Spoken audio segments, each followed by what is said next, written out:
Ano ba yan, Kate? At saka Chloe, bukas ang pasukan natin, hindi man lang tayo gumanda ng bakasyon?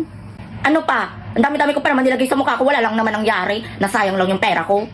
Hay nako, ako din. Alam nyo, nagkang sugat-sugat yung mukha ko, kakakudkod ng sabon. Mga ineng. Ano ba yon? Uy, Kate, huwag kang makiusap ng ganyan sa tao. Sama ng ugali nito. Oo nga, wala kang respeto. Ano po ba manang yung kailangan nyo?